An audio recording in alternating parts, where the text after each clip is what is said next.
Have you just passed your final FRCA and everyone's asking you, what do you want to do? I was in your position nearly 15 years ago when I had absolutely no idea of what I wanted to do in the future, what I wanted to specialize in. Well, one thing led to the other, and I ended up doing a couple of pediatric retrieval fellowships and started applying for consultant jobs all over the country. I didn't make it through. I had plenty of setbacks. I got feedback that I did not like, and I ended up angry and frustrated. But life moves on, and let me tell you the story of where I got to and how I got to it. Keep watching. So back in 2010, I had passed the final FRCA. Luckily, I passed it at my first attempt. And the question everyone kept asking me was, what is it that what's your area of interest? What do you want to specialize in? And I didn't have much of an idea. Things evolved, and I found that more and more people around me, I noticed, particularly in general hospitals, were just worried about dealing with kids, but sick kids. So I thought to myself that it might be a good idea to perhaps get good at this, because to overcome the fear that I saw all around me, people developing that fear of dealing with children. So I ended up in my ST 6-7 years applying for a fellowship with cats. Now, the website at the time, there were several different websites which publicized in piecemeal the fellowships that they offered. There's actually a very good resource at the moment, which I'll link in the notes down below. So yes, looking at these fellowships, found the CATS fellowship, applied for it, successfully got it, but it was meant to start after the completion of my CCT. I think about pretty much just as soon as my CCT was coming to an end. I was, however, in a bit of a difficult situation because my rotation had taken me up to the full term, but 3 months. I had 3 months left where I was meant to move from one hospital to the other. And I didn't want to move just for 3 months. So I went to my TPD at the time, who was extremely helpful, and discussed options with her. And the thing here is about talking to people. Once you speak to people, try and explore options, it so turns out that the TPD had at the time, she knew about this particular fellowship at the Evelina, which was a year long, and she knew that that post was potentially vacant, and asked me if I'd be interested in something like that. And I said I would, but I needed something now rather than in 3 months' time. So she went away, spoke to the Evelina, and to explore the option of whether I could start early. Luckily, it turned out that they could. So I did the last 3 months of my training starting that fellowship. So I did another 9 months of that, and then ended up with the CATS fellowship after that. I knew of a couple of colleagues around the block who were doing both the jobs. They used to do the occasional retrieval for cats and STRS at the time, and were also consultant anaesthetists. So I found that I fancied that option quite a bit. So going down that route, 1.5 years later, I've done both these fellowships, and coming towards the end of my CATS fellowship, I started applying for jobs in pediatric anesthesia.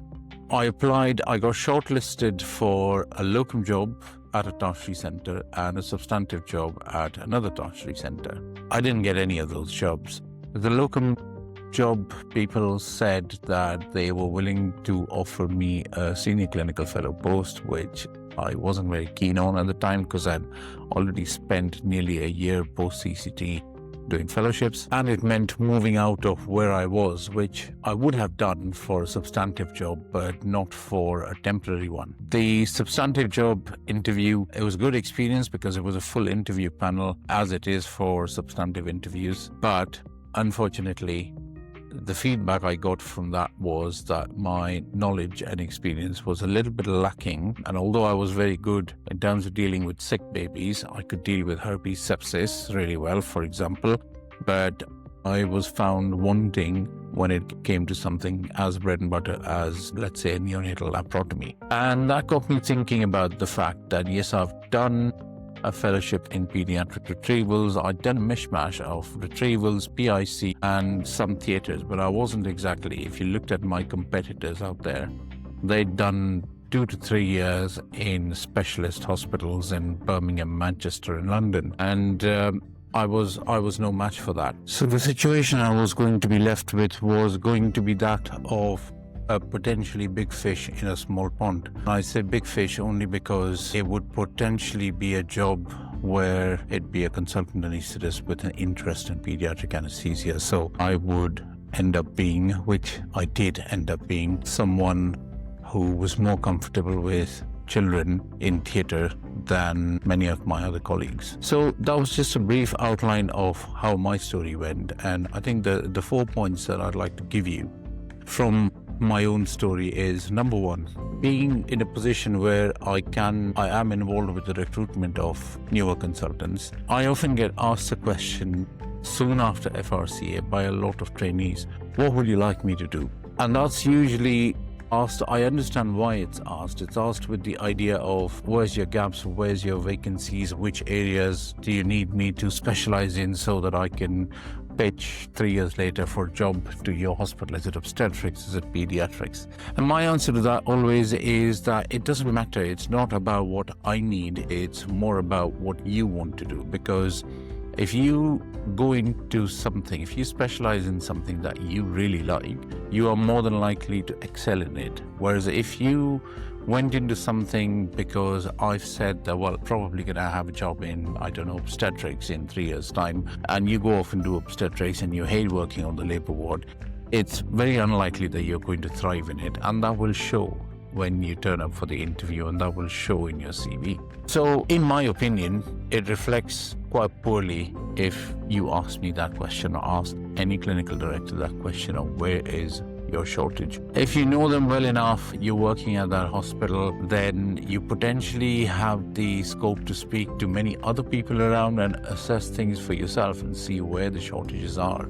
It will be quite obvious if you worked anywhere for 3 to 6 months where there's a shortage of good consultants in the department. Point number 2 is open up to working elsewhere. Now, as you saw in my case, I was pretty sure I'm going to be getting a job in that place where I'd locum for 1.5 years, and I didn't. I hadn't even explored looking at other places in the meantime. Even at the time, though, my educational supervisors, my college tutors, the clinical directors, all of them used to say, keep on the lookout for jobs and apply wherever jobs come up. Don't wait for just this job. But I just couldn't think of anything better. And I was like, this works perfectly. I stay where I like to stay.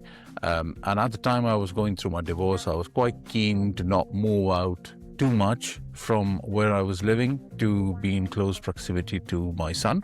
But yes, open up to working elsewhere, even if it's maybe not the most ideal hospital you ever wanted to work in. Once you get your foot in the door, there's a lot that you will learn, and a lot that will, you can build your portfolio once you are into anywhere, and just be open to wherever you are. And I'm also saying this from speaking on both sides of the fence, not just as someone who was there as a candidate, but also as someone who can influence shortlisting a little bit. If you are open to moving around and the shortlisting panel see a very good candidate, then yeah, it opens up a lot of doors. And that brings us on to the third point that I want to make, which is the fact that if you went out and made connections with people, so the third point essentially is go out and put yourself out there, talk to people, make connections, email some of the CDs in the hospitals that you are interested in, or you think you potentially see yourself working there.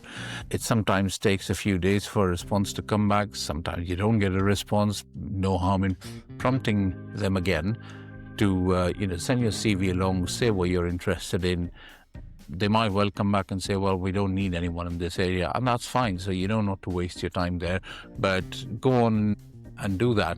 And again, I say this from the other side of the fence where I'm looking at applications. If I know a candidate who's shown an interest, who's come to see me before or arranged even a Teams call before, or has come and spoken to some of my colleagues in the department, it just shows that extra level of interest. The more interested you are, the more likely you are to get shortlisted, and perhaps even beyond shortlisting. On the day of the interview, we'll talk about interviews in the next episode, but even on the day of the interview, these things aren't decided just on the day. It's the overall impression that you leave people with. And the final point is something I've said before, is do something that you like to do. And I say this because if you listen to the likes of Steve Jobs, who I greatly admire, Steve Jobs used to talk about this concept of connecting the dots. And he used to say that the dots can only be connected looking backward, not looking forward. So I didn't know, right after I hadn't got the pediatric anesthesia jobs in tertiary centers, I had this sinking feeling that I wasted my time doing all these retrieval jobs. But no, they weren't really a waste of time, because where I am now, it's really, really useful and a big resource to myself and to the department. The confidence and the knowledge that I can bring in dealing with sick children, and not just clinically dealing with sick children, but also having the information about how things function behind the scenes in the world of pediatric intensive care, or in the field of pediatric anesthesia itself, or retrievals. And these things help you beyond clinical, because I was involved, for example, I think in the last 2 or 3 years, I've been involved every single winter with the winter planning process, where I think it was last year or a couple of years ago, where the government had said that the PICU beds in the country are very, very short and winter's going to be really bad. So adult ICUs locally need to have the ability to accommodate kids at least temporarily until a bed can be found. So essentially house them in your adult intensive care. And I remember with some of my ICU colleagues, we simulated the whole process of how a child would get transferred over from resus onto adult ICU, the setup of monitoring, what monitoring needed to be, is the training of nurses. So there's a lot of scope for you to get involved with not just the clinical care, but go above and beyond in planning within the hospital. So it does pay a lot to actually do what interests you. And I think that is my biggest takeaway point from this video. Next time, I'm going to be talking about preparation for the interview and what you can do for the consultant interview. So keep watching, and I will see you in a few days' time. Bye-bye.